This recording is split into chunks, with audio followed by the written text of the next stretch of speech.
அனைவருக்கும் இனிய மாலை வணக்கம். யோக வாசிஷ்டம். இன்னைக்கு யோக வாசிஷ்டத்துல ஜனகரை பத்தி சொல்றார் வசிஷ்டர். அதாவது ராமருடைய நிலையாமை ராமரை ரொம்ப டிஸ்டர்ப் பண்ணுது. அந்த டிஸ்டர்பன்ஸ்ல இருந்து வெளியில வர்றதுக்காக தான் வசிஷ்டர் ராமருக்கு யோக வாசிஷ்டம் சொல்றார்.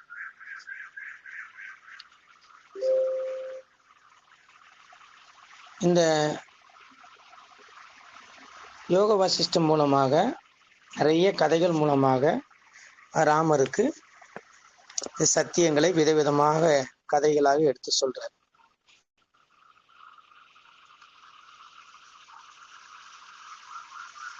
ஆனா நம்ம இந்த ஆன்மீகத்துல ஒரு உயர்ந்த நிலைக்கு வரணும் அப்படிங்கும்போது ஒரு குருவுடைய துணை அவசியம். குரு இல்லாமல் சாத்தியம் இல்லை என்று எல்லாருமே சொல்லியிருக்காங்க. எல்லா மகான்களும் இந்த குரு இல்லாமல் சாத்தியம் இல்லை அப்படின்னு சொல்லியிருக்காங்க.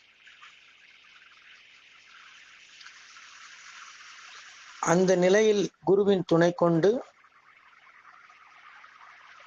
குருவுடைய வழிகாட்டுதல் மூலம் அனைவராலும் இந்த ஆன்ம நிலை புரிஞ்சுக்க முடியும், உணர முடியும்.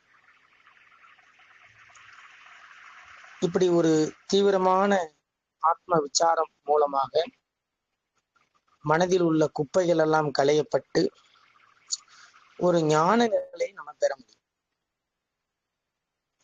இப்படி ஒரு ஞான நிலை பெற முடியும் அப்படிங்கிறதுக்கு உதாரணமா தான் ஜனகர் எங்க சொல்றார். ஜனகர் ஒரு மகா பெரிய ஞானி.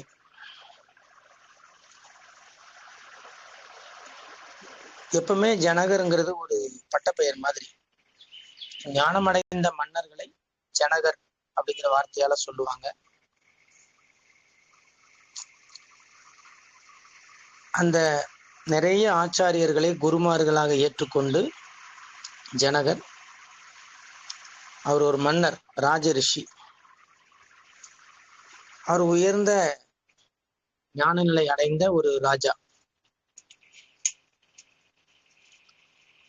மன்னர்னாலே நமக்கு தெரியும், நிறைய காரியங்கள் பண்ணுவாங்க. ஒரு ராஜானா அவருக்கு எவ்வளவோ வேலைகள் இருக்கும். குடிமக்களை பார்க்கறது, மக்களுடைய பிரச்சனைகளை தீர்க்கிறது, அப்படி நிறைய வேலைகள் இருக்கும். அப்படி எல்லா நிலைகளிலும் பல்வேறு காரியங்களை செய்து கொண்டு ஒரு பற்றற்ற கர்மம் புரியறதுல மிக சிறந்த ஒரு ஞானியாக ஜனகர் இருந்தார். பற்றற்றவனுக்கு ஒன்றும் பிரச்சனையே இல்லை. யாருக்கிட்ட பற்று இல்லையோ அவங்க எவ்வளவு நாளும் ஒர்க் பண்ணுவாங்க, அவங்களுக்கு ஒன்றும் ப்ராப்ளமே இல்லை. ஏன்னா அவங்ககிட்ட இந்த நான் தான் வேலை பார்க்குறேங்கிற உணர்வு இருக்காது. அவங்க பாட்டுக்கு வேலையை பார்த்துட்டு போயிட்டே இருப்பாங்க, அவங்க ஒர்க்கை முடிச்சுட்டு போயிட்டே இருப்பாங்க. அப்படி இந்த பற்றற்று கர்மம் புரியறதுல ஜனகர் பெரிய ஆளு.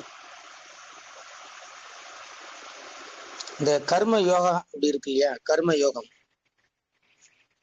அதாவது கர்மங்கள் செய்வதன் மூலம் ஞானம் அடைவது, அதான் கர்ம யோகம். யோகம்னா இணைதல், மனதின் பிடியில் இருந்து விலகி பிரம்ம நிலையில் இணைதல், அதுக்குதான் யோகம்னு பேர். அப்ப அந்த உயர்ந்த நிலையை கர்ம மூலம், உடல் செயல் மூலமாக செய்தவர் ஜனகர். அதனாலதான் கர்ம யோகி அப்படின்னு வரும்போது நான் தான் ஜனகர் அப்படின்னு கிருஷ்ணர் சொல்லுவார் கீதையில. நீங்க இந்த கர்ம யோகம்ங்கிற பாதை, நம்ம 4 மார்க்கம் இல்லாமல் கர்ம யோகம்னு ஒரு மார்க்கம் இருக்கு. அந்த கர்ம யோகம் வாயிலாக ஒரு ஞானம் அடைந்தவர் ஜனகர். கர்ம யோகத்தில் நானே ஜனகர் அப்படின்னு கிருஷ்ணர் சொல்றார் கீதையில. அப்படிப்பட்ட ஒரு ஜனகர் தான் இந்த ஞானி. அப்போ இந்த ஜனகருடைய கதையை ராமருக்கு வசிஷ்டர் சொல்றார். ராமா, ஒரு நாள் ஜனகரு சித்தர்களுடைய பாடல் கேட்டார். அந்த பாட்டை கேட்டுட்டு ஜனகருக்குள்ள நிறைய விஷயங்கள் தோணிச்சு.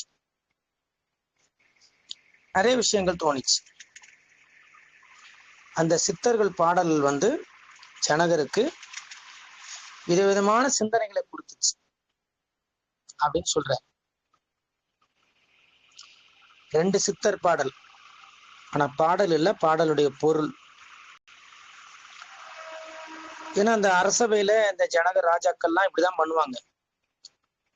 நல்ல பக்குவம் உள்ள பண்டிதர்களை வர வச்சு சத்சங்கம் நடத்தி அரண்மனையில ஒரு இதா பண்ணிக்கிட்டே இருப்பாங்க. அப்படி பாடும் அப்படி ஒரு நிகழ்ச்சியில ஒரு சித்தர் பாட்டு, அந்த சித்தர் பாட்டோட பொருள் என்னன்னா, பார்க்கிறவன் பார்வை பார்க்கப்படும் பொருள், இந்த பேத உணர்வை அல்லது வாசனையை ஒழித்து அனைத்தையும் விளங்கச் செய்யும் ஆத்மாவை உணர்தல் வேண்டும் அப்படின்னு ஒரு சித்தர் பாடல். இதை ஜனகர் கேட்கிறாரு. ஃபர்ஸ்ட் கேட்பாரு, அப்புறம் தானே அதை பத்தி யோசிச்சு பார்ப்பாரு. இங்க பார்க்கிறவன் பார்வை பார்க்கப்படும் பொருள் இப்படி 2 இருக்கா? உண்மையிலே அப்படி 2 இல்லை. அப்படி 2 இருக்கிறதா நம்ம மனசு நம்மளை ஏமாற்று. நான் பார்க்கிறேன், ஒரு பொருளை பார்க்கிறேன். நான் மரத்தை பார்த்தேன், நான் ஒரு மாட்டை பார்த்தேன், நான் ஒரு ஆடை பார்த்தேன், நான் ஒரு மனிதனை பார்த்தேன் இப்படி சொல்லும்போது நான் அப்படின்னு ஒண்ணு இருக்கு. அப்புறம் கண் மூலமா பார்க்கறது ஒண்ணு இருக்கு, பார்க்கப்படுற பொருள் ஒண்ணு இருக்கு. 3 விஷயம் இருக்கு. நான் ஒரு மரத்தை பார்த்தேன் அப்படின்னும் போது நான் ஒருத்தர் இருக்கேன், மரம்னு ஒண்ணு இருக்கு, பார்க்கறதுன்னு ஒண்ணு இருக்கு. சப்ஜெக்ட், ப்ரெடிகேட், ஆப்ஜெக்ட் அப்படின்னு சொல்லுவாங்க. இது 3 விதவிதமா நமக்கு தெரியுது. இதுக்கு காரணம் உங்களுடைய எண்ணங்கள் தான். எண்ணங்கள் போயிடுச்சுன்னா இது 3மே கிடையாது. பார்க்கிறவனும் கிடையாது, பார்வையும் கிடையாது, பார்க்கப்படும் பொருளும் கிடையாது. இருக்கிறது ஒரே பிரம்மம் மட்டும்தான். இந்த விஷயம் புரிஞ்சிடும். இது ஒரு பாட்டு.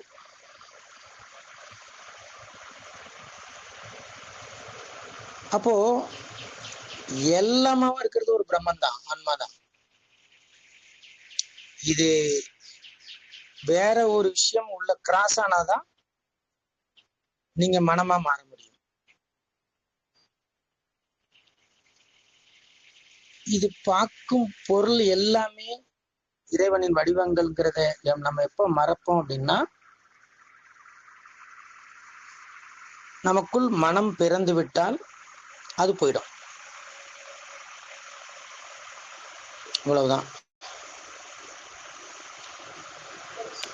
சிவவாக்கியர் சொல்றார் இல்லையா,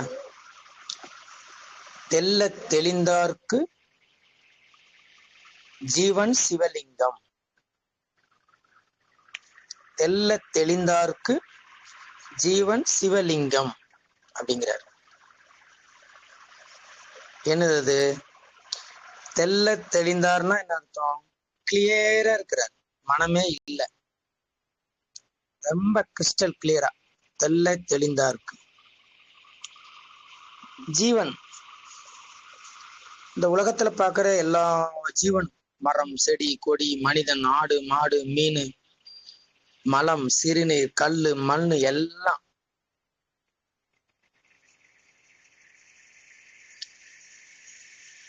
தெல்ல தெளிந்தாருக்கு சீவன், என்னென்ன உயிரினங்கள் இருக்கோ எல்லாமே சிவலிங்கம். சிவலிங்கம், லிங்கம்னா அடையாளம்னு அர்த்தம். அடையாளம், லிங்கம்ங்கிறது வேற ஒண்ணும் இல்லை. லிங்கம்னா ஒரு அடையாளம்னு அர்த்தம். நம்ம இந்தியாவின் அடையாளம் தேசிய கொடி. ஒரு தேசிய கொடியை பார்த்து நம்ம சல்யூட் அடிக்கிறோம்னா இவன் இந்தியன் அப்படின்னு புரிஞ்சுப்பாங்க. நீங்க இந்தியனுங்கிறதுக்கு ஒரு அடையாளம் தேசிய கொடி. நம்ம அதை பார்த்து சல்யூட் அடிப்போம். இப்படி இந்த பிரபஞ்சத்தில் நிஜமாக உள்ள எல்லாமே யாருடைய அடையாளம்? அந்த பரவஸ்துடைய அடையாளம். ஆனா யாருக்கு அப்படி தெரியும்? தெல்ல தெளிந்தாருக்கு. யாரு மனம் இல்லாமல் மனம் கடந்து தெளிவா இருக்காங்களோ அவங்களுக்கு தான் இங்க உள்ள எல்லாமே கடவுளா தெரியும், கடவுளின் அடையாளமாக தெரியும். இதுதான் சிவவாக்கியர் திருமூலர் சொல்றார் திருமந்திரத்துல. தெல்ல தெளிந்தாருக்கு சீவன் சிவலிங்கம். யாரு தெளிவா மனமில்லாமல் இருக்காங்களோ அவங்களுக்கு நிஜத்தில் தெரிகிற எல்லா வடிவங்களும் இறைவனின் அடையாளம்ங்கிறது தெரிஞ்சிருக்கும், தெரியாம இருக்க மாட்டாங்க. அதேதான் இங்க சொல்றார். இங்க எல்லாமே அவனுக்கு தெய்வங்கள் தான். இந்த தெய்வங்களை தாண்டி இன்னொரு தெய்வத்தை அவன் தேட போறது இல்லை. இதுதான் அவர் சொல்றார். இப்ப ரெண்டாவது இன்னொரு சித்தர் நம்ம உள்ளுக்குள்ள பரம்பொருளை உணரணும். பிரச்சனை என்ன? நமக்கு எல்லாம் விதவிதமா தெரியுது. தெல்ல தெளிந்தாருக்கு சீவன் சிவலிங்கம், ஊன் உடம்பு ஆலயம், இப்படிலாம் சொல்றார் இல்லையா திருமூலர். வாய் கோபுர வாசல், இப்படிலாம் சொல்றார். ஆனா இதுக்கு உலகத்துல வேற அர்த்தம் சொல்றாங்க, ஆனா நம்ம சொல்ற அர்த்தம் வேற. இப்படி நம்ம உண்மையிலே யாரு அப்படிங்கிறத நம்ம தெரிஞ்சுக்கணும் அப்படின்னா மனசை ஒழிக்கணும் அப்படின்னு வசிஷ்டர் சொல்றார். ஆசைப்பட்டுக்கிட்டே இருக்கிற இந்த மனசை நீங்க ஒழிக்காமல் நீங்க ஆன்ம நிலையை அடைய முடியாது, புரிஞ்சுக்க முடியாது. உங்களுக்கு புரியாது, அவ்வளவுதான். நீங்க எவ்வளவு முயற்சி பண்ணாலும் புரியாது.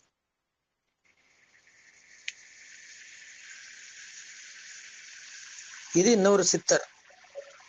இப்படி ரெண்டு சித்தர் பாடலையும் ஜனகர் கேட்கிறார். அப்போ இந்த இரண்டு சித்தர் பாடல்களையும் கேட்ட உடனே அவர் கொஞ்சம் யோசனை பண்றாரு. முதல் சித்தர் இந்த வாசனையெல்லாம் ஒழிக்கணும், இந்த பார்க்கிறவன், பார்க்கப்படும் பொருள், பார்வை, இப்படிலாம் மூணு கிடையாது, இதெல்லாம் மனசு பண்ற வேலை, இங்க இருக்கிறது ஒன்னே ஒண்ணுதான். இதுதான் மனசு பிரிச்சு சப்ஜெக்ட், ப்ரெடிகேட், ஆப்ஜெக்ட் அப்படின்னு நம்மளை சிக்கல்ல மாட்ட வைக்குது அப்படின்னு சொன்னார்.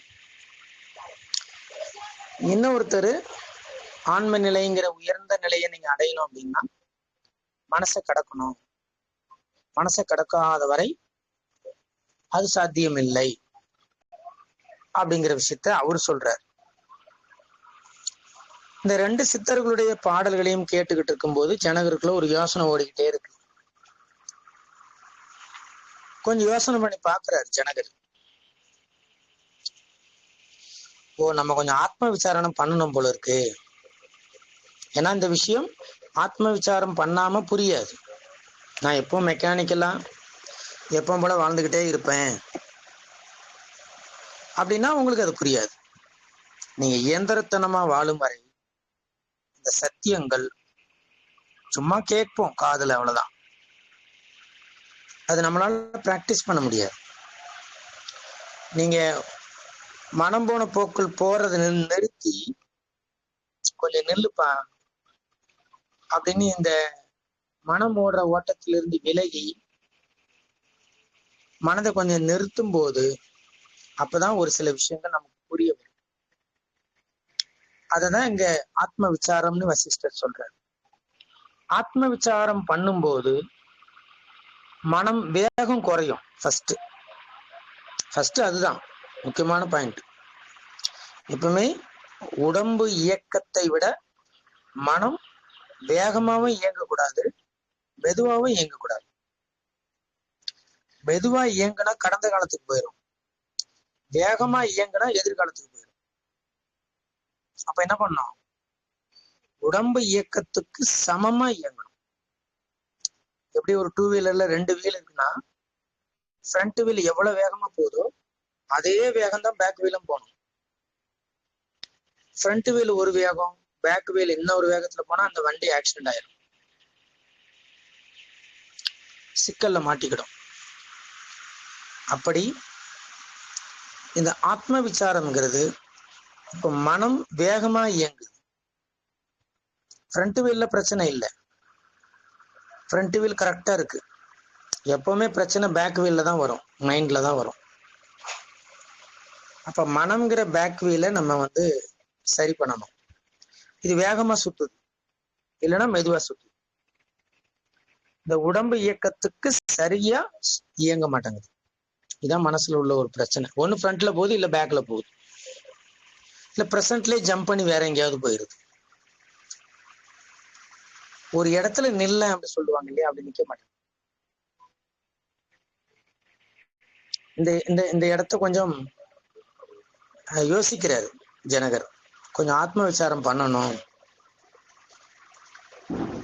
அப்போ கொஞ்சம் யோசனை பண்ணி பாக்குறாரு, தனக்குள்ள ஒரு சிந்தனை பண்ணி பாக்குறாரு.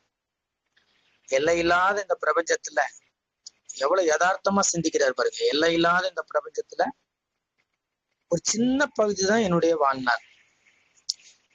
இந்த உடம்பில் நம்ம எவ்வளவு நாள் பயணிக்க போறோம் தெரியாது. 30 வருஷம், 40 வருஷம், 50 வருஷம், அடுத்த செகண்ட் முடியலாம், இல்ல 200 வருஷம் இருக்கலாம், தெரியாது. ரொம்ப யதார்த்தமாக ஜனகர் சிந்திக்கிறார். இந்த எல்லை இல்லாத இந்த வெட்ட வெளியில என்னோட வாழ்நாள் ஒரு சின்ன பாட்டு தான்.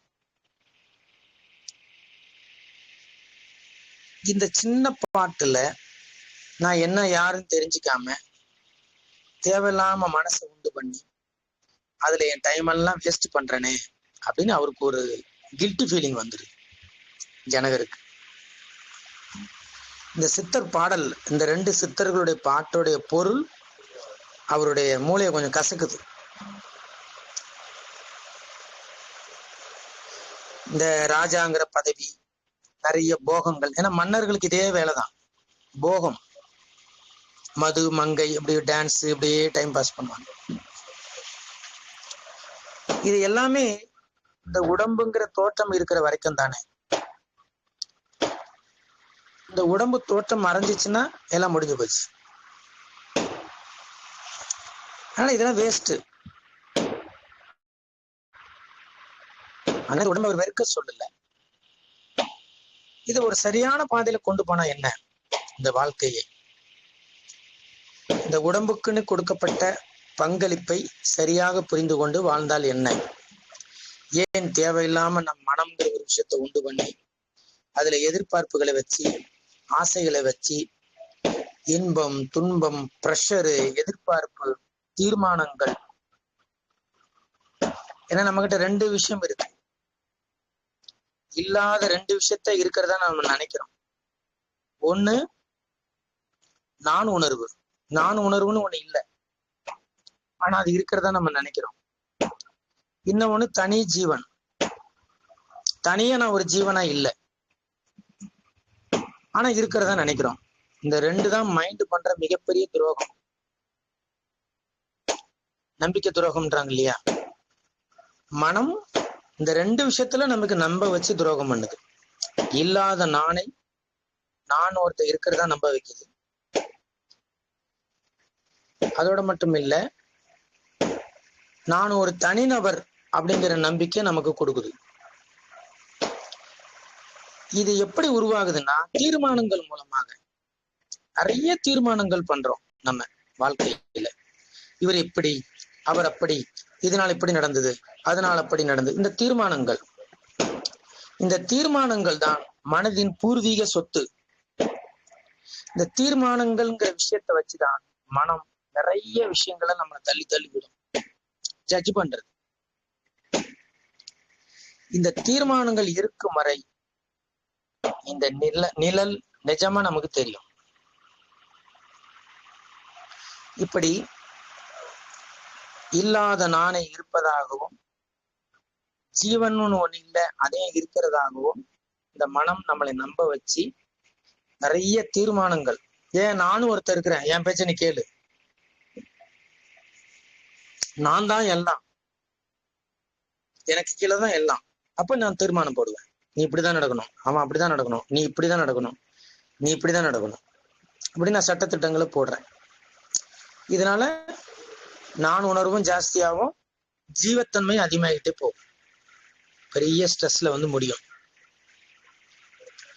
இப்படி இந்த உடல் வாழ்க்கை இப்படியே முடிஞ்சு போகுது. ஒரு பிறவி, எல்லாத்துக்குமே ஒரு முடிவு இருக்கு. ஏன்னா எல்லாமே தோன்றி மறையக்கூடியதுதான், இங்க நிரந்தரம் எதுவுமே இல்லை.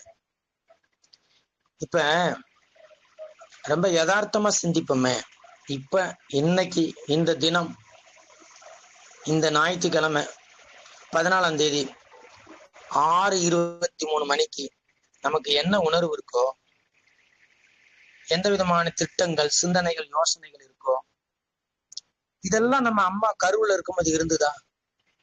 இந்த உடம்பு தாயோட கர்ப்பத்தில் இருக்கும்போது இருந்துதா? கிடையாது. இது எல்லாத்தையும் உண்டாக்குவது மனம்தான்.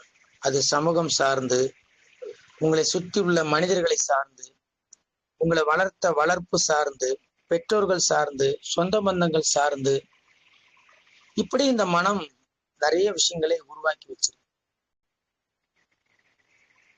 இப்படி ஒரு பாலப்பருவம், ஒரு இளமை பருவம், ஒரு முதுமை பருவம் வேஸ்ட். குழந்தை பருவம் எதுல வேஸ்ட் ஆகுது? அறியாமை. குழந்தைனால அறியாமை தான். யங் ஏஜ் அட்ராக்ஷன்ல வேஸ்ட் ஆகும், ஒண்ணுமே புரியாது, ஒரு ஈர்ப்பு, கவர்ச்சி, இதுல முடிஞ்சிருது. முதுமை துன்பம், எல்லாம் ஒதுக்குவாங்க.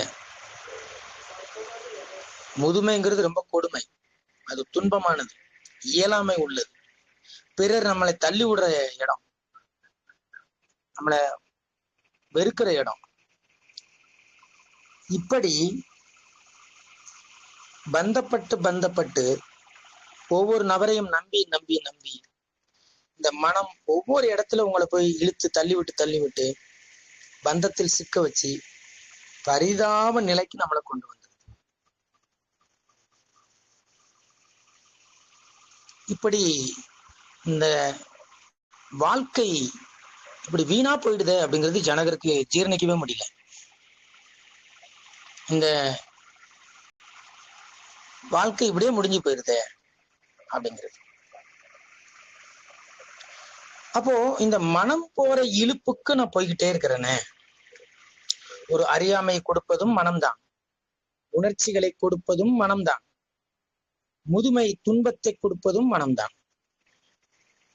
நீங்க ஏஜ் ஆனவொன்னு நமக்கு ரொம்ப இயலாமை வந்துடும், வருத்தம், வேதனை, சிந்தனைகள் அதிகமா வரும். அதனாலதான் எல்லா மகானும் சொல்லியிருக்காங்க, உடம்பு கொஞ்சம் ஆரோக்கியமா இருக்கும் போதே மனதை பக்குவப்படுத்திக்கிட்டீங்க அப்படின்னா முதுமையை நீங்கள் கொஞ்சம் கிராஸ் பண்ண முடியும். நல்லா புரிஞ்சுக்கணும், இந்த உடம்புங்கிற தோற்றம் முதுமையில் தான் மறையும். சில பேர் தான் ஆக்சிடென்ட்ல, சூசைட்ல சின்ன வயசுல போயிடுவாங்க. இல்ல நல்ல ஆரோக்கியமான ஒரு உடம்பா இருக்கும்போது அது முதுமைக்குள் நுழைந்துதான் மறைந்து போகும். அப்ப அந்த முதுமையில் உங்கள் மனப்பக்குவம் வெளிப்படும். சொல்லுவாங்க இல்லையா, சிலர் சொல்லுவாங்க, என்னோட அருமை உனக்கு இப்ப தெரியாது, எப்பனா ஒரு முறை உனக்கு முடியாம இருக்கும்போது என்னோட அருமை தெரியும் அப்படின்னு சொல்லுவாங்க. அப்படி இந்த ஆன்மீகத்தின் முக்கியமான இடம் முதுமையில தான் பிளே பண்ணும். ஆனா முதுமை அடையும் போது ஆன்மீகம் பிராக்டிஸ் பண்ணா வராது. இப்ப நம்ம சேவிங் பண்றது ஃபியூச்சர்ல செலவு வச்சுக்கிறோமோ, இப்ப இருக்கிற இந்த ஸ்பிரிச்சுவல் பவர் தான், இந்த ஆன்மீக சக்தி தான் முதுமையில் பயன்படும். அதனால நம்ம நிறைய பேர் சொல்லுவோம் ஆன்மீகம் 90 வயசுக்கு மேல பாத்துக்கலாம், அது வேஸ்ட். அப்போ உடம்பும் ஒத்துழைக்காது, மனசும் ஒத்துழைக்காது. அப்ப மனம் உணர்ச்சி வசப்படுது. ஏன் அப்படின்னா அது உடல் இயக்கத்தையோட வேகமாக இயங்குது. இப்படி இந்த உடம்பானது அறியாமை, இளமை, முதுமைன்னு முடிஞ்சு போகுது. அப்போ இந்த வாழ்க்கை நிலையாமைங்கிறத ஜனகர் இங்க புரிஞ்சுக்கிறார். அப்போ சுகம் வருது, துக்கம் வருது, ஒண்ணு அழகா இருக்கு, ஒண்ணு அசிங்கமா இருக்கு, ஒண்ணு அசையுது, ஒண்ணு அசைய மாட்டேங்குது. இப்படி விதவிதமான இருமைகள் நமக்குள்ள தோன்றுது. இருமைகள், டுவாலிட்டிஸ்.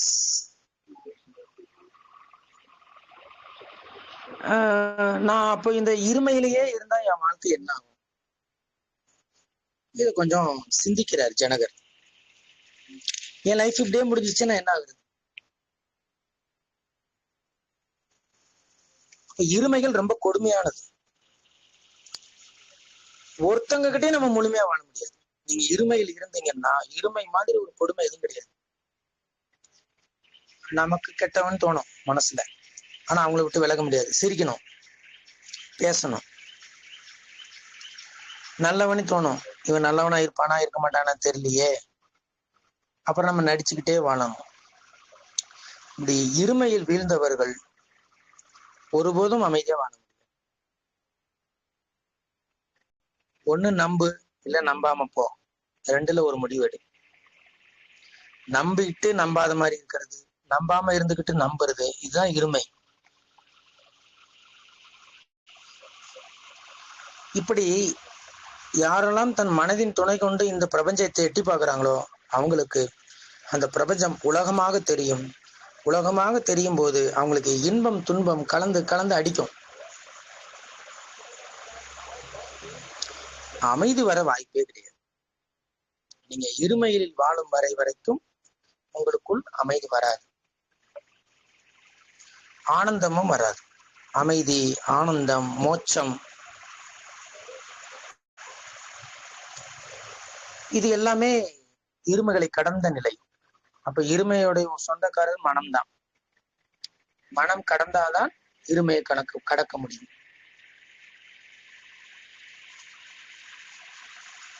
இத அர்ஜுனனுக்கும் பகவான் சொல்றார் கீதையில.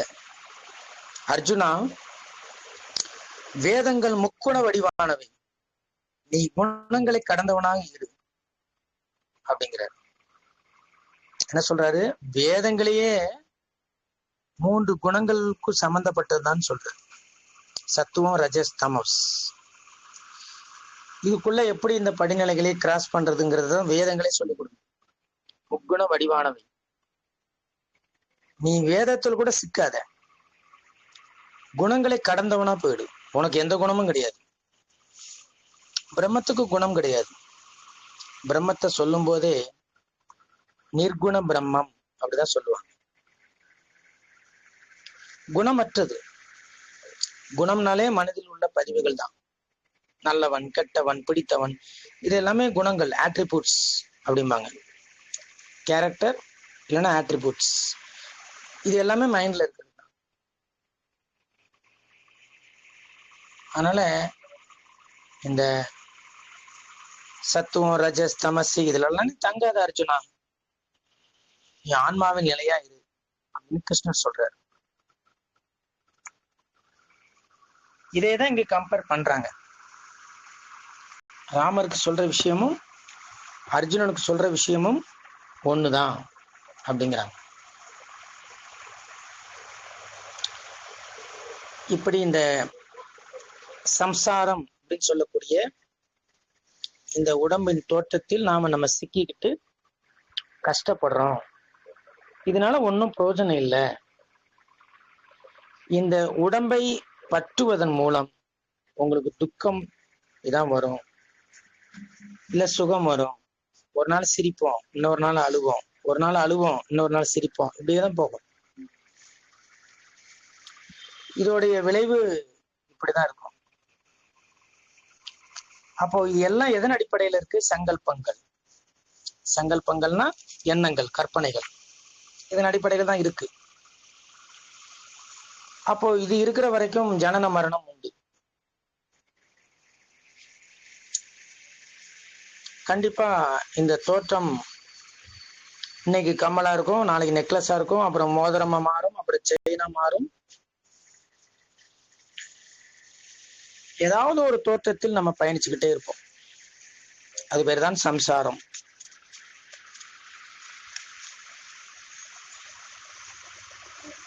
அப்போ இந்த சங்கல்பங்கள் ஒளியும் போது, எண்ணம் இல்லாத மனம் இல்லாத வாழ்க்கைக்குள் நீங்க போகும்போது, மனமற்ற நிலையை பெறும்பொழுது இந்த சம்சாரம் உங்களுக்கு கிடையாது.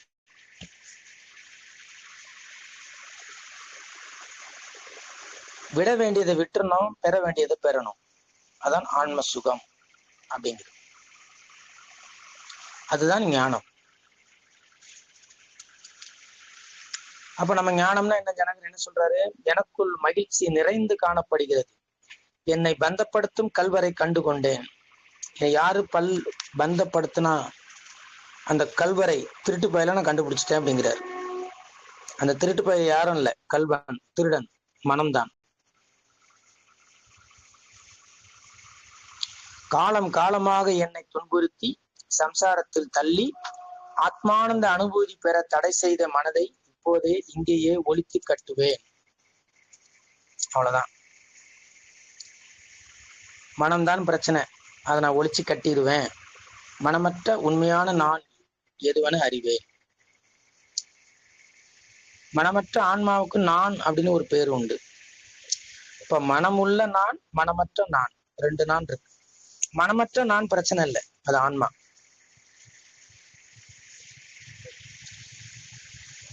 இதை கண்டுபிடிக்கிறார் ஜனகர். ஓகே, இதான் பிரச்சனை.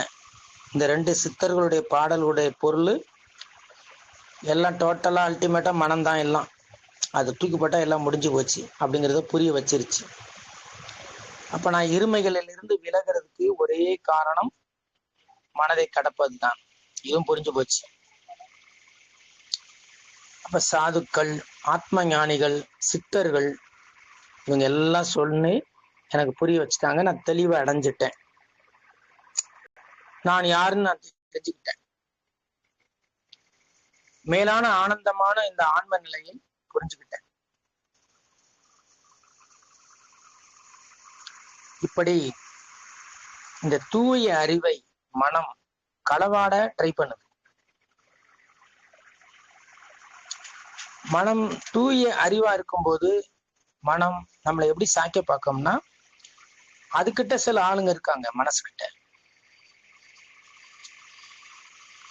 ஏன்னா ஒரு சிரிப்புக்கு சொல்லுவாங்க, யாரு கட்சி ஆரம்பிச்சாலும் கொடி பிடிக்க 5 பேர் வந்துருவான் அப்படின்னு. அந்த மாதிரி நீங்க தெளிந்த அறிவு நிலையில் இருந்தீங்கன்னா கூட இந்த அறிவு நிலையை கவர்ந்து அதை ஸ்பாயில் பண்றதுக்கு மனசுகிட்ட சில விஷயங்கள்லாம் இருக்கு. அதை ட்ரை பண்ணும். அதனால கொஞ்சம் விழிப்பா இருங்கிறாங்க. கொஞ்சம் கவனமா விழிப்பா இருங்க. ஏன்னா ஏற்கனவே அது உங்ககிட்ட இருந்து ரொம்ப பிரச்சனை பண்ணிச்சு. இப்போ ஞானிகள், சித்தர்கள் மூலமா நீங்க தெரிஞ்சுக்கிட்டீங்க. இது ரொம்ப முக்கியம். ஆன்மீகத்துக்குள்ள வந்த பிறகு, நீங்க ஆன்மீகத்துக்குள்ள வரலன்னா பிரச்சனை வேற. ஆன்மீகத்துக்குள்ள வந்துட்ட பிறகு வேறு வாழ்வியல். ஆன்மீகத்துக்குள்ள வந்த பிறகு மனசுகிட்ட சிக்கக்கூடாது. இது ரொம்ப ரொம்ப கவனமா இருக்கும். வர்றதுக்கு முன்னாடி எப்படியா இருந்திருப்போம், அது வேற விஷயம். அது நம்ம எடுத்துக்க வேண்டாம். ஸ்பிரிச்சுவல் லைஃப்குள்ள வந்த பிறகு ஒரு வரலாறை எப்படி சொல்றாங்க இல்லையா, கிறித்துவுக்கு முன் கிறித்துவுக்கு பின், அதே மாதிரி ஆமு ஆபி அப்படின்னு இருக்கு. ஆன்மீகத்திற்குள் முன், ஆன்மீகத்திற்கு பின், இப்படி 2 நிலைகள் இருக்கு. நீங்க ஆன்மீகத்துக்குள்ள வரல, அப்ப வேற விஷயம். நீங்க குழம்பிக்கிட்டு இருந்தீங்க, கவலைப்பட்டுக்கிட்டு இருந்தீங்க, சிந்திச்சுக்கிட்டு இருந்தீங்க, கற்பனை பண்ணிக்கிட்டு இருந்தீங்க, எல்லாரையும் தனித்தனியா பார்த்தீங்க, ஒரு மனம் கடந்த நிலையை பத்தி பேச மாட்டீங்க, எண்ணங்களுக்கு அடிபணிஞ்சிங்க. இதெல்லாம் ஆமு, ஆன்மீகத்திற்கு முன். ஆபி, ஆன்மீகத்திற்கு பின்னுங்கும்போது நீங்கள் கொஞ்சம் கொஞ்சமாக இந்த மனதை பக்குவப்படுத்துறதுல முயற்சி பண்ணணும். இப்படி ஆத்ம விசாரம் பண்ணணும். ஜனகர் பண்ணார் இல்லையா, எவ்வளவு அழகா பண்றாரு ஆத்ம விசாரம். இந்த பிரபஞ்சம்னா என்ன, இதுல என்னோட வாழ்க்கை என்ன, என்னோட உடல் வாழ்க்கை எவ்வளவு தூரம், இதுல என்ன ஒரு அங்கம், நாங்க என்னென்ன செஞ்சுக்கிட்டு இருக்கேன், எனக்குள்ள என்னென்ன நடக்குது, எதெல்லாம் சிலிம்சம் பண்ணுது, எதெல்லாம் கள்ளத்தனம் பண்ணுது, எல்லாத்தையும் கேஸ் ஹிஸ்டரி மாதிரி அனலைஸ் பண்றாரு.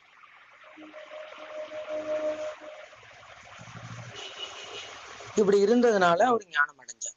ஜனகர் ஆத்ம விசாரம் மூலமாக அவர் ஞானம் அடைஞ்சார்.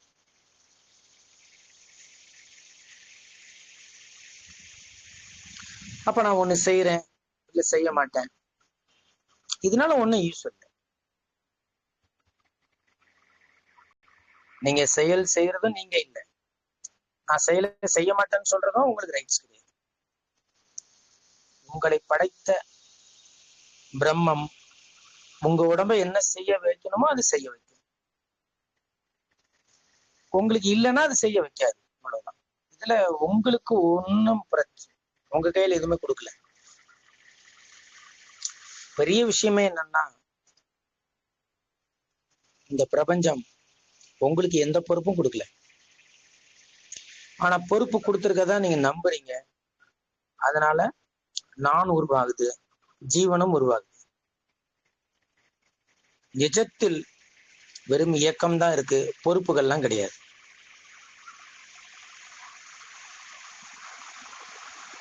அந்த இயக்கம் இயங்கும் போது நீங்கள் கவனமாக இருக்கணும், அவ்வளவுதான். அது உங்களை இயக்குது, அவ்வளவுதான். நம்ம கவனமா இருக்கணும், அவ்வளவுதான். இயக்குவது அவனுடைய பாடு. அந்த இயக்கத்தோடு ஒத்து போறதுக்கு நம்ம ரெடியா இருக்கணும், சரண்டர். அதனால இது ஒண்ணும் இல்லை, ஒன்னும் செய்யறதுக்கு ஒண்ணும் இல்லை, செய்ய மாட்டேன்னு சொல்றதுக்கும் ஒண்ணும் இல்லை. இங்க எதையும் மாற்ற முடியாது, நடக்கிறது நடந்தே தீரும். வந்ததெல்லாம் போயிடும், போனதெல்லாம் திருப்பி வரும். இப்படி பிறப்பு இறப்பு சக்கரத்திலையும் சுத்தலாம், சக்கரத்திலிருந்து வெளியில வரலாம், அமைதியாகவும் இருக்கலாம், கவலைப்பட்டுக்கிட்டே இருக்கலாம், எப்படினாலும் இருக்கலாம். ஆனா ஆன்மீக வாழ்க்கைக்கு உள்ள வந்த பிறகு நம்ம அமைதியை நோக்கி தான் பயணிக்கணும். அதற்கான முயற்சியில தான் இறங்கணும். இதனாலதான் நான் இதை செய்யணும், நான் இதை செய்ய மாட்டேன், இந்த பிரின்சிபல் உடையணும். ஏன்னா நான் செய்யறேன்றதும் பொய், நான் செய்ய மாட்டேன்னு சொல்றதும் பொய் தான். இதான் கர்ம பந்தம் அப்படின்னு பேரு. இந்த கர்ம பந்தத்திலிருந்து விடுபட்டு முக்தி அடைவதுதான் கர்ம யோகம் அப்படின்னு பேரு. அதை செஞ்சு காட்டினதுல நம்பர் 1 யாருன்னா ஜனகர் தான். ஜனகர் மாதிரி ஒரு கர்ம யோகி நீங்க பார்க்கவே முடியாது. ஆனாதான் கிருஷ்ணர் கர்ம யோகத்தில் நான் ஒரு ஜனகன் அப்படின்னு சொல்ற. நம்மளாம் நினைச்சுட்டு இருக்கோம் ஞானிகள் செயல்பட மாட்டாங்க, எதுவும் செய்ய மாட்டாங்க, பேசாம படுத்து கிடப்பாங்க, அப்படிலாம் இல்லை.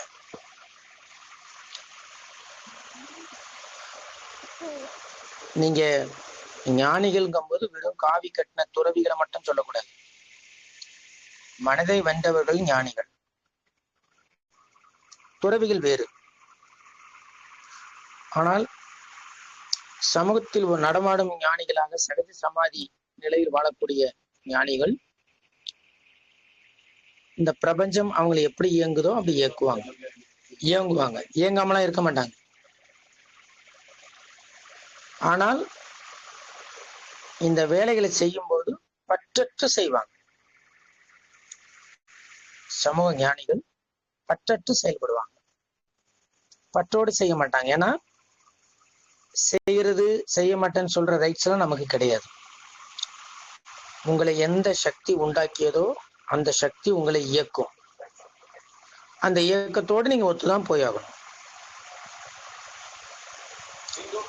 இப்ப நாளைக்கு நம்ம காலையில எங்க இருப்போம், மத்தியானம் எங்க இருப்போம், நைட் எங்க இருப்போம் நமக்கு தெரியாது. ஆனா இருப்போம், உயிரோட இருந்தா இருப்போம். அந்த மாதிரி எந்த செயல், எவ்வளவு செயல் செஞ்சாலும் அதில் பற்றற்று செய்வது. அட்டாச்மெண்டே கிடையாது, ஆனால் முழுமையாக செயல்படுவது. இப்படி இருந்ததுதான் ஜனகருடைய ரொம்ப ஸ்பெஷல் பவர். அவர் ஜனகர் எப்பவுமே நடக்க போறத பத்தியோ அது கவலைப்படவே மாட்டார். ஜனகர் எப்பவுமே என்ன நடக்கும், இதனால நமக்குள்ள என்ன ஆகும், அதை பத்தி அவர் கவலைப்படவே மாட்டார். ஏன் அப்படின்னா அவருக்கு தெரியும் இது நம்மளுடைய செயல் கிடையாது, எல்லா செயலும் இறைவனின் செயல்கள். அவர் இயக்குறாரு, நம்ம இயங்குறோம். நம்ம ஒரு கருவி, இன்ஸ்ட்ருமெண்ட் ஆஃப் காட். இதுல ரொம்ப தெளிவா இருந்தவர் ஜனகர். இதனால அவருக்குள்ள எந்த கர்ம பற்றும் வரல. என்ன நடக்கும், என்ன நடக்க போகுது, இதுல ஒரு சீர்தூக்குறது, சிந்திக்கிறது ஒண்ணுமே கிடையாது. அது வேஸ்ட்ன்னு சொல்லிட்டார் ஜனகர். இப்படிலாம் உட்காந்து திங்க் பண்ணிக்கிட்டு உட்காந்துருக்கிறது வேஸ்ட். நம்மளால பொழுது விடியல, நம்மளால இரவு வரல, நம்மளால இந்த பிரபஞ்சம் இயங்கல. எந்த விதத்திலையும் நமக்கு இதுக்கு எந்த பொறுப்பும் இல்லை. நம்ம ஒரு தெய்வத்தின் கைக்கருவியாக இருந்து செயல்பட்டுக்கிட்டு இருக்கோம், இவ்வளவுதான். இந்த உடம்புங்கிற தோற்றம் என்னைக்கு மறையணும்னு நமக்கு தெரியாது. என்னைக்கு அந்த தோற்றம் இருக்கு, என்னைக்கு மறையும் நமக்கு தெரியாது. அதனாலதான் இது நிலையாமை அப்படின்னு சொல்றாங்க. there is no any permanent, கிடையாது. சோ அதனால இத ரொம்ப கிளியரா புரிஞ்சுக்கிட்டவர் ஜனகர். இந்த ஒரு விஷயத்தை நம்ம புரிஞ்சுக்கிட்டாலே போறோம். நம்மளுடைய செயல்பாடுகள் பற்றற்று செய்யும் போது, இந்த உணர்விலிருந்து செய்யும் போது, முக்கியமா இந்த உணர்விலிருந்து செய்யும் போது there is no any permanency. இங்க எதுவுமே நிரந்தரம் இல்லை, எல்லாமே தற்காலிகம்தான். இந்த புரிதல் நமக்குள் இருக்கும்போது நமக்குள்ள இன்பம் துன்பம் தோன்றாது. அந்தந்த கணத்தில் செய்ய வேண்டிய கர்மங்களை புன்சிரிப்போட செய்வார் ஜனகர். அந்தந்த கணத்தில் உடம்பு மூலமா என்ன செய்யறாங்க அத சஞ்சலமோ விருப்பு வெறுப்போ இல்லாம புன்சிரிப்போட செய்வார். அதனாலதான் அவர் இந்த ஆத்ம விசாரத்துல ஒரு ராஜாவா இருந்தாலும் மிகப்பெரிய ஞானியாக இருந்தார். ஏன்னா ஒரு ஞானியின் முக்கியமான இடம் இதுதான். அந்தந்த கணத்தில் உங்க உடம்பு என்ன செய்தோ அதுல மனம் குறுக்கிடாமல், அதாவது மனதுல சஞ்சலமோ விருப்போ வெறுப்போ இல்லாமல் புன்சிரிப்போடு, நம்ம வேற ஃபார்மலுக்கு சிரிக்கிறது வேறு, அந்த மனம் இல்லாத புன்சிரிப்போடு நீங்க செஞ்சுட்டு வாங்க.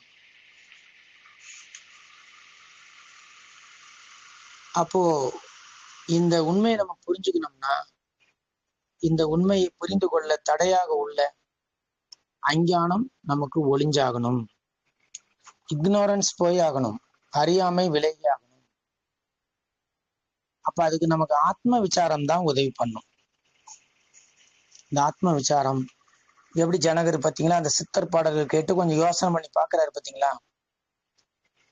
இது என்னடா லைஃப், நம்ம வாழ்றது கரெக்டான லைஃபா, நமக்கு என்ன பண்ணணும், என்ன பண்ண மாட்டேங்கிறோம். நம்ம வித்தியாசத்தை உடம்புடைய செயல்ல காட்டுறோம். ஆனா ஞான நிலைங்கிறது உடம்போட செயல்ல காட்டக்கூடாது.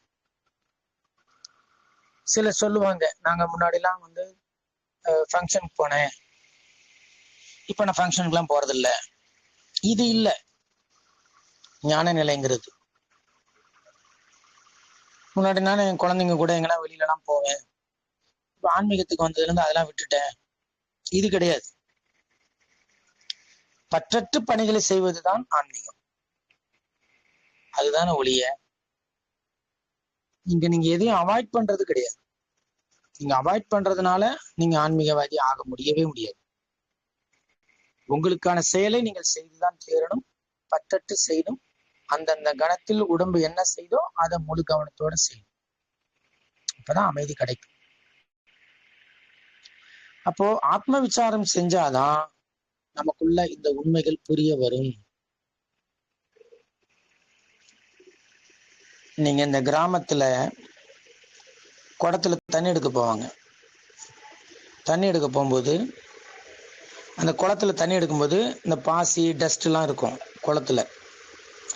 இவங்க என்ன பண்ணுவாங்க, கையில கொண்டு வந்து குடத்தை லெஃப்ட்ல ஒரு 3 சுத்து சுத்துவாங்க, ரைட்ல ஒரு 3 சுத்து சுத்துவாங்க. சுத்துனா அங்க ஒரு சுழற்சி தோன்றும் தண்ணியில. அந்த சுழற்சினால் அந்த டஸ்ட், தூசு, தும்பு எல்லாம் ஒதுங்கிடும். அப்புறம் டக்குன்னே அந்த தண்ணியை மொண்டுருவாங்க. குடம் ஃபுல்லா தண்ணி மொண்டுட்டு எடுத்துருவாங்க. திருப்பி மூடிக்கும். அடுத்து வந்து தண்ணி எடுக்கிறவங்க அந்த குடத்தை லெஃப்ட்ல ஒரு 3 சுத்து, ரைட்ல ஒரு 3 சுத்து. இதுதான் ஆத்ம விசாரம்ங்கிறது. நீங்க சுத்துறதை நிறுத்திட்டீங்க, ஆத்ம விசாரத்தை நிறுத்திட்டீங்கன்னா எண்ணங்கள்ங்கிற குப்பை வந்து மூடிடும் மனசை. திருப்பி மாட்டிப்போம், சிக்கிக்கும். அதனால இந்த ஆத்ம விசாரம்ங்கிறது ரொம்ப அவசியமானது. அப்ப இந்த ஞானத்தை நீங்க சுழற்றதுனால மனம் உருவாகாமல் இருக்கும். இந்த தூசு தும்புலாம் அந்த ஆத்ம விசாரம்ங்கிற சுழற்சியினால உள்ள வராம ஒதுங்கிரும். இதான் இந்த விசாரத்தினால உங்களுக்கு வரக்கூடிய உண்மை அறிவுதான். சுத்தமான தண்ணி கிடைக்கிற மாதிரி இந்த ஆத்ம விசாரத்தில் நமக்கு ஞானம் கிடைக்கும். அப்ப இதுதான் இந்த வாழ்க்கையுடைய நோக்கம். ஞானம் அடைதல், ஆன்மீகத்தை புரிஞ்சுக்கிறது, இந்த அமைதி நிலையை புரிஞ்சுக்கிறது,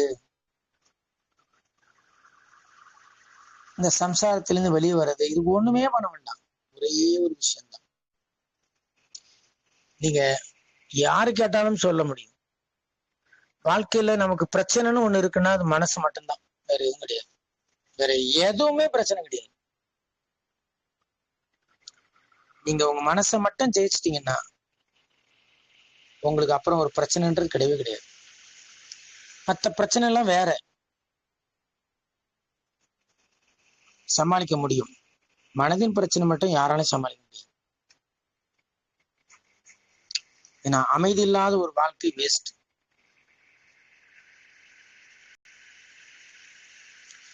அப்போ இந்த இடம்தான் மிக முக்கியமான ஒரு இடம், இந்த மனதை கடப்பது. அதுதான் ஜனகர் செஞ்சாரு. அதனாலதான் ஜனகருடைய கதையை ராமருக்கு வசிஷ்டர் சொல்றார். இப்படி ஆத்ம விசாரம் மூலமாக இந்த மனநாசம் செய்து ஆன்ம நிலையில் ஜனகர் வாழ்ந்தார் அப்படிங்கிறார். இதே விஷயம் கீதையிலையும் இருக்கு. கீதையில அர்ஜுனன் கேட்கிறார் கிருஷ்ணர்கிட்ட, வலிமையான சஞ்சலமிக்க மனதை என்னால ஸ்டெடியா வச்சுக்க முடியலையே கண்ணா, நான் என்ன பண்ணட்டும் அப்படின்னு அர்ஜுனன் கேட்கிறார். என்னால மெயின்டைன் பண்ண முடியல ஒரு ஸ்ட்ரென்தன் மைண்டா, ஒரு சஞ்சலம் இல்லாத, ஷேக் ஆகாத, வீக்கா இருக்கிற மனம், அப்படி ஒரு மனநிலை என்னால வச்சுக்க முடியலையே தொடர்ந்து. ரொம்ப பிராக்டிக்கலான கொஸ்டின், நம்ம எல்லாருக்கும் இருக்கிற ஒரு பிரச்சனை அப்படின்னு ஒரு அர்ஜுனன் ஒரு கேள்வி கேட்கிறார். இந்த புக்ல வந்து பகவத்கீதை, யோக வாசிஷ்டம் ரெண்டையும் கம்பேர் பண்ணி இந்த ஆத்தர் எழுதியிருக்காரு. அதனால ஆங்காங்கு பகவத்கீதையும் வருது. அப்ப அர்ஜுனனுக்கு கிருஷ்ணர் என்ன பதில் சொன்னார்னா, உலகம் முழுவதும் ஒருவனுக்கு உதவியாக இருந்தாலும், ஏன்னா அப்படியே படிக்கிறேன், முக்கியமான லைன், உலகம் முழுவதும் ஒருவனுக்கு உதவியாக இருந்தாலும் புறச்சூழல்கள் எவ்வளவுதான் அனுகூலமாக அமைந்தாலும் மனது ஒத்துழைக்கவில்லையே ஒருவன் எதனையும் சாதிக்க முடியாது. எக்ஸலண்டான லைன், ரொம்ப ஆழமான ஒரு வரிகள். என்ன சொல்றாரு? உலகம் முழுவதும் ஒருவனுக்கு உதவியாக இருந்தாலும், உங்களுக்கு இந்த முழு உலகமே உதவியா இருக்கு, புறச்சூழல்கள் எவ்வளவுதான் அனுகூலமாக அமைந்தாலும், வெளிப்புற சூழலும் எல்லாம் கம்ஃபர்டபுளா இருக்கு, ஆனால் மனது ஒத்துழைக்கலன்னா ஒருத்தனால எதையுமே சாதிக்க முடியாதுங்கிறார். புறத்தே உள்ள உதவிகள் உதவிகளே அல்ல, எக்ஸ்டர்னல் ஹெல்ப், வெளியே இருந்து சமூகமோ பிற நபர்களோ சொந்த பந்தங்களோ சில பொருள்களோ வெளியே இருந்து எவ்வளவுதான் உதவி செஞ்சாலும் அதெல்லாம் உதவியே இல்லை அப்படின்னு கீதையிலும் சொல்றாரு, சுவாமி விவேகானந்தரும் சொல்றாரு. இந்த கான்செப்ட் எல்லாருமே சொல்லியிருக்காங்க. அப்போ இந்த அர்ஜுனனுக்கு சொல்றாரு இல்லையா, நீங்க அபியாசம், தொடர்ந்து பிராக்டிஸ், பயிற்சி, வைராக்கியம், இது உனக்கு இருக்கணும். அபியாசம், பயிற்சி, வைராக்கியம் ரெண்டும் இருக்கணும். இது இல்லைன்னா நீ ஜெயிக்க முடியாது அர்ஜுனா அப்படின்னு கிருஷ்ணன் சொல்றாரு. இடைவிடாத பயிற்சி அப்படின்னு அர்த்தம், தொடர்ந்து ஆத்ம விசாரம் பண்ணிக்கிட்டே இருக்கிறது. நான் குடத்தை சுத்தாம இருக்க மாட்டேன், எப்ப தண்ணி எடுத்தாலும் குடத்தை சுத்துவேன், அப்பதான் சுத்தமான தண்ணி கிடைக்கும். அப்படி இந்த ஆத்ம விசாரம்ங்கிற பயிற்சி பிளஸ் வைராக்கியம். வைராக்கியம்னா தெரிஞ்சுக்கணும், ஒரு விஷயம் நீங்க ஆசைப்படாம இருக்கிறதுக்கு பேர் வைராக்கியம் இல்லை, உங்க பக்கத்திலே இருந்தாலும் அதை எடுக்காதாம இருக்கிறது தான் வைராக்கியம். இதை மறந்துடக்கூடாது. நிறைய பேரு அதுகிட்ட போகக்கூடாது, நான் வைராக்கியமா இருக்கிறேன் அப்படிம்பாங்க. ஆனா அது வைராக்கியம் இல்லை. உங்க பக்கத்துல அது இருந்தாலும் நீங்க அதை தொடக்கூடாது, அது பேர் தான் வைராக்கியம். இதுக்கு நல்ல உதாரணம் மது. ஒருத்தருக்கு மது அருந்துற பழக்கம் இல்லை அப்படின்னா அவரை சுத்தி ஒரு 1000 பாட்டில் மது பாட்டில நீங்க அடுக்குனாலும் அவருக்கு ஒன்றும் டிஸ்டர்ப் ஆகாது, ஏன்னா அவர் வைராக்கியசாலி. எப்ப மது பாட்டில என்னை சுத்தி அடுக்காத, அப்புறம் நான் குடிச்சிருவேன்றவன் வைராக்கியசாலி கிடையாது. அப்ப என் பக்கத்துல ஒரு விஷயம் இல்லைன்னா நான் வைராக்கியம் இருப்பது பெரிய விஷயம் இல்லை, இருந்தாலும் நான் அதுகிட்ட தொட மாட்டேன், அதான் வைராக்கியம். ஏன்னா மாயை உங்க கூட இருக்கதான் செய்யும், நீங்க தான் அதை தொடாம இருக்கணும். இது பேர் தான் வைராக்கியம். யாராவது நீங்க ஆன்மீகத்துக்கு வந்துட்டீங்க, உங்களுக்கு ஒரு கஷ்டமும் வராது, உங்களுக்கு ஒரு பிரச்சனையும் வராது, பொருளாதாரம் கஷ்டம் வராது, குடும்பத்துல பிரச்சனை வர சொன்னா பெரிய ஃப்ராடு, நம்பவே கூடாது. இன்னும் வெளிப்படையா சொல்ல போனா ஆன்மீகத்துக்கு வந்தா தான் நிறைய பிரச்சனை வரும். இதான் உண்மை. எப்பவுமே உண்மையை சொல்லிடணும். இந்த மருந்து கசக்கணும்னா கசக்கணும்னு சொல்லிடணும், இனிக்குன்னு சொல்லக்கூடாது. அப்புறம் சாப்பிட்டு வந்து நம்மளை குத்துவோம், ஏன் இனிக்குன்னு சொன்னீங்க கசக்குது அப்படின்னு. எப்பவுமே ஒரு விஷயத்த நம்ம எப்ப தூக்கி போடுவோம்னா அதுல அதிகமான ப்ரெஷர் இருந்தாதான் நம்ம அது வேண்டான்னு சொல்லுவோம். அதனாலதான் ஸ்பிரிச்சுவல்ல டீப்பா போக போக உங்களுக்கு நிறைய கஷ்டங்கள் வரும். அப்பதான் மனசை கடப்போம். இல்லைன்னா மனம் கொடுக்குற அந்த டேஸ்டில உணர்ந்து உணர்ந்து உணர்ந்து அதுல விழுவோம், வெட்டில் பூச்சி மறுபடி விழுவோம். உங்களுக்கு எதெல்லாம் வேண்டாங்கிறீங்களோ அதுலலாம் இந்த பிரபஞ்சம் உங்களுக்கு விளக்கும் பொழுது சிக்கல் கொடுக்கும். உடம்புக்கு, மனசுக்கு, சொந்த பந்தங்களுக்குள்ள ஒரு கசப்பை உண்டாக்கி அங்கிருந்து வெளியில கொண்டு வரும். நீங்க கவனமா கையாளும் பொழுதுதான் இந்த பக்குவ நிலைக்கு வர முடியும். அதனால பயிற்சியும் முக்கியம், வைராக்கியமும் முக்கியம். நீங்கள் ஒரு வைராக்கியசாலியாக இருந்தால் உங்களை சுத்தி இருக்கிற நபர்கள் எப்படி இருந்தாலும் உங்களுக்கு டிஸ்டர்பன்ஸ் வராது. எப்படி ஒரு மது அருந்தாதவனை சுத்தி எத்தனை மது பாட்டில்கள் இருந்தாலும் அவனுக்கு டிஸ்டர்பன்ஸ் இல்லையோ, அதே மாதிரிதான் விதவிதமான மனிதர்கள் நடுவில் ஒரு ஞானி, அவர்தான் ஜனகர். ஒரு ஞானிக்கு எந்த மனிதர்களாலும், எந்த பொருள்களாலும், எந்த சொந்த பந்தங்களாலும் டிஸ்டர்பன்ஸே வராது. ஏன்னா டிஸ்டர்பன்ஸ்ங்கிறது மைண்ட்ல தான் வரும், ஞானிக்கு மைண்டு கிடையாது. இவ்வளவுதான் சிம்பிள் ஃபார்முலா. அதான் அர்ஜுனனுக்கு கிருஷ்ணர் சொல்றாரு, அப்பியாசம் விடாத பயிற்சி, வைராக்கியம் கண்டிப்பா வேணும். வைராக்கியம் நம்ம கண்ட்ரோல்ல இருக்கு, அப்பியாசம் சத்சங்கத்துல இருக்கு. அதனால சத்சங்கம் தொடர்ந்து கேட்கறது, நமக்கு எல்லாம் தெரியும் நினைக்கக்கூடாது. ஸ்பீக்கராகவும் இருக்கணும், மூட்டு போட்டு லிசனராகவும் இருக்கணும். ஏன்னா எல்லாமே லேர்னிங் தான். அப்படி இந்த பயிற்சியும் வைராக்கியம் நம்ம கிட்ட இருந்துகிட்டே இருக்கணும். இது விட்டுறக்கூடாதுன்னு கிருஷ்ணர் சொல்றாரு அர்ஜுனனுக்கு. அதேதான் விவேகானந்தரும் சொல்றாரு. இந்த முழு உலகம் உனக்கு உதவியா இருந்தாலும் சரி, எவ்வளவுதான் புறச்சூழல் உனக்கு அனுகூலமா இருந்தாலும் சரி, மனசு உனக்கு ஒத்துழைக்கலன்னா உன்னை நீ சாதிக்க முடியாது. இப்ப ஜனகர் கடைசி என்ன முடிவு எடுத்தாருன்னா, இதை முடிக்கும் போது, உலகியலை ஒரு சாட்சி போல் பார்த்து வருபவர்கள், சுக துக்கங்கள் என்ற இருமையை கடந்தவர்கள், சாந்தி என்னும் பெரிதியம் அடைய பெற்றவர்கள் அவர்கள் என எண்ணினார் ஜனகர். இதோட முடிஞ்சு போச்சு. இப்ப இந்த உலக வாழ்க்கையை அவங்க என்ன பண்றாங்க, சாட்சியா பாக்குறாங்க. இந்த சாட்சியா பாக்குறது ரொம்ப முக்கியம். சாட்சி அப்படின்னா என்னன்னா, நம்ம ரோட்ல நடந்து போறோம், யாரோ ஒருத்தரை வந்து கொலை பண்ணிட்டார், அதை நீங்க பாத்தீங்க, அவ்வளவுதான். உங்களை பிடிச்சிட்டு போயிருவாங்க சாட்சி சொல்றது. அந்த டைம்ல நீங்க அங்க இருந்தீங்க, உங்களை பிடிச்சிட்டு போயிட்டாங்க சாட்சி சொல்றது. சாட்சினா என்ன அர்த்தம்னா, அந்த செயலுக்கும் உங்களுக்கும் சம்பந்தம் இல்லை, நீங்க பாத்தீங்க அவ்வளவுதான், ஆனா அதுக்கும் உங்களுக்கு சம்பந்தம் இல்லை. அது பேர் தான் சாட்சி. சாட்சி மட்டும் சொல்லிட்டு போங்க அப்படிம்பாங்க, நீங்க செய்யல. இப்படி இந்த உலகில் நடக்கக்கூடிய எல்லா செயல்களும் ஒரு இயக்கத்தால் நடத்தப்படுது. நாம் அனைவரும் இறைவனின் கைக்கருவி, நாம இயங்குறோம், அவ்வளவுதான் சாட்சி.